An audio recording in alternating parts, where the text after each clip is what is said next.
I spent all of this morning reading through A Clockwork Orange for the second time. I have not read it in about, I want to say 10 years. It's been a really, really long time. I have no idea.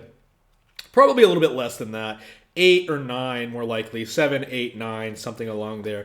And back then, I was younger and did not have the sophisticated mindset to really understand it. Or more accurately, I don't think I've grown that much more intelligent over the last decade. I think more accurately, I knew what I was getting into more with the second reading, because reading A Clockwork Orange blind is a complete ordeal, because it is one of the most bafflingly intricate novels I've ever read, or verbose, I should say, or sort of like the language used in this is just downright ridiculous. Let me read you a passage, just so, like the very first chapter, just so you understand what you're in for. What's it gonna be then, eh? There was me, that is Alex, and my 3 droogs, that is Pete, Georgie, and Dim. Dim being really dim, and we sat in the Korova milk bar, making up our razadukes about what to do with the evening. A flip dark chill winter bastard through dry. The Korova milk bar was a milk plus mesto, and you may, oh my brothers, have forgotten what these mestos were like. Things changing so scory these days, and everybody very quick to forget. Newspapers not being read much neither. Well, what they sold there was milk plus something else. They had no license for selling liquor, but there was no law yet against prodding some of the new veshes which they used to put into the old Malacco, so you could peat it with Volochet or Sintemeska or Drenkom, or 1 or 2 other veshes, which would give you a nice, quiet horror show, 15 minutes in Marang Bog, and all his holy angels and saints in your left shoe, with light bursting all over your mosques. This is the first page. Or you could peat milk with knives in it, as we used to say, and this would sharpen you up and make you ready for a bit of dirty 20 to 1, and that was what we were peating this evening. I'm starting off the story with. So, this language, this artificial slang known as NADSAC, is something the author invented for the use of the novel. It is a form of slang used by teenagers in this almost dystopian society. In this society to sort of like, it's slang. Like, that's all it is. It's some like overtly sophisticated sort of a pseudo-intellectual, like sort of, I don't want to say pseudo-intellectual. It's this elaborate sort of a false language that's sort of like almost, it's very similar to English, but it almost seems like a completely different language, because there are so many different words like biddied and Millicent and Litso, Rooker. I think that's, I don't even know if that is Nadsat. That might actually be a real word. It's part of the fun of this, and one of the reasons I had such a hard time with it reading it the first time is the language. It is so, you actively do have to think about what the words actually mean, which is something I don't really need to do with most novels, because I think most novelists specifically try and make their language understandable. This man specifically did not. He specifically wanted you to think about it, the slang, and what's going on, and it creates this very effective, very complex novel. That's honestly not all that long.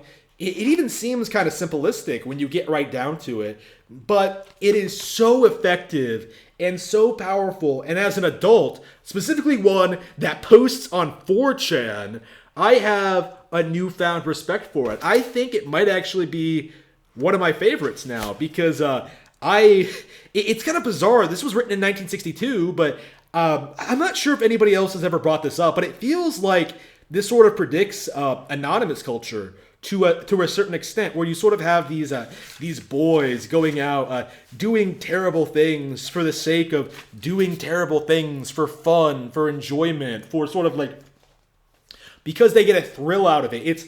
It's a behavior we've seen in the online sphere. Like, it's almost like the author predicted online culture. Like, situations where people will go after, like, cyber gang bullying, cyber attacks, things like that. Of course, it's not exactly the same, because this book does sort of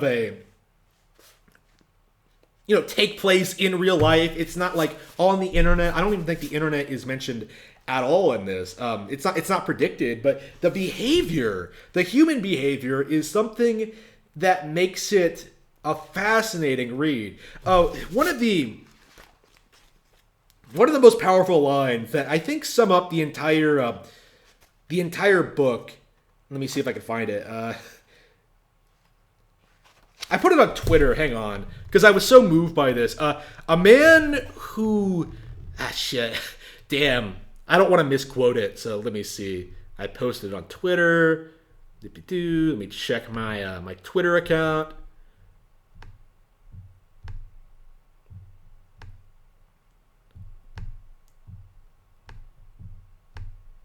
I was blown away by this. I was tweeting about this book a lot while I was reading it.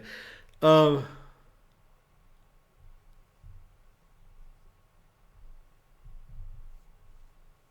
man who cannot choose ceases to be a man. That, to me, really spoke volumes about how impactful, about how complex this novel really is because it really does feel like Alex, the protagonist, could have at any point chosen to be a good person and chosen to not do the terrible things he does, but he does them anyway because he can. And it just has this sort of profound sort of like it makes you ask questions about yourself, about society, about everything. It is a phenomenal work, and I do know it's definitely one of those that I know I will come back to again and again and again and again. And I think I will talk about it again very, very soon because I do want to watch the movie and I do want to talk about that. And I think I already know where my thoughts on the movie are going to be, but we'll save that for another video. But the book is very, very interesting for a lot of reasons. It has layers to it. There's a lot of different things going on, themes, ideas. And one of the interesting things about it is the final chapter. Something that actually... The final chapter, I think, is something you can't truly appreciate unless you are an adult. Like, I'm being completely honest with you. Like, if you've never been through the sort of, like, situations Alex has, if you've never had these, like, dark, evil thoughts or ideas or taken these actions that you're not proud of, like, the final chapter is going to seem almost like a cop-out. And in a lot of ways, it kind of is. It completely changes the context of the 20th chapter. A lot of critics have pointed out that the 20th chapter could be a standalone thing. It doesn't need more to it. It's a perfect ending. Like, but 21 goes a little bit further. 21 sort of emphasizes that Alex can, even after everything he's done, sort of redeem himself and sort of move on and sort of find love and sort of live a normal adult life in spite of everything he's done. He simply grows bored with what he's doing. And that's kind of... It seems almost like a cop-out. It really does feel like something that wouldn't actually happen. But I myself have seen people with these kind of backgrounds sort of go through that process where they sort of like decide that what they're doing isn't working and that they need to grow up and become more responsible. And in a respect, that's what happens here. Alex, at the end, does grow up. He does take on new responsibilities. He does sort of become a normal person. He does decide that he does want to fall in love and have children, which is flies in stark contrast to the rest of the book when he's like murdering and killing people. But it's interesting how strongly an ending can impact your final opinion on a novel, because I do think that the 20th chapter could have been the ending. Like, I was perfectly happy with the 20th chapter. That was something I was thinking about when I was going into this. It's interesting how an ending can change the context of an entire novel in this fashion. Is it an optimistic ending? Or is Alex going to go back to what he was before? Is he completely irredeemable? It really does depend on whether you... the implication completely changes depending on whether you choose to leave out the 21st chapter, or choose to leave it in. Like, it's fascinating how this plays out. And I think there's an argument for both sides. I think both endings are amazing in their own respects. I think that just goes to show you the strength of the novel as a whole, and that, like, it can have a completely different context and still be good despite the state of the ending. It really is a great book. The back says this is one of the 100 best novels of both Time Magazine and Modern Library. I'm not sure I've read enough books to really say that. Like, I'm not planning on making my own top 100 novels list for a long time. I haven't even finished my top 100 games list yet. Like, I know my 1 and 2 entries, and that's about it. But it's still, even if it's not the best novel ever made, it's still a great one, and well worth your time.